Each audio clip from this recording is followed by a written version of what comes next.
An open ticket is an order you save without taking full payment, the usual flow for drop-off laundry that's paid on pickup. The Open Tickets button keeps a running count. Start like any sale.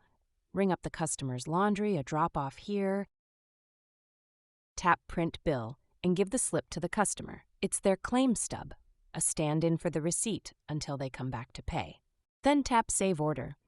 It files the cart as an open ticket, no payment taken yet, and clears the register for the next customer. Your saved ticket drops into the Open Tickets list, where you'll find it and charge it when the customer comes back to pay. It also lands on the order board flagged unpaid with a red dot, so the drop-off moves through wash, dry, and fold while it waits to be paid. Heads up! Finding and charging open tickets needs the Use POS register permission held by all 4 default roles. Removing a saved line is held only by owner and admin.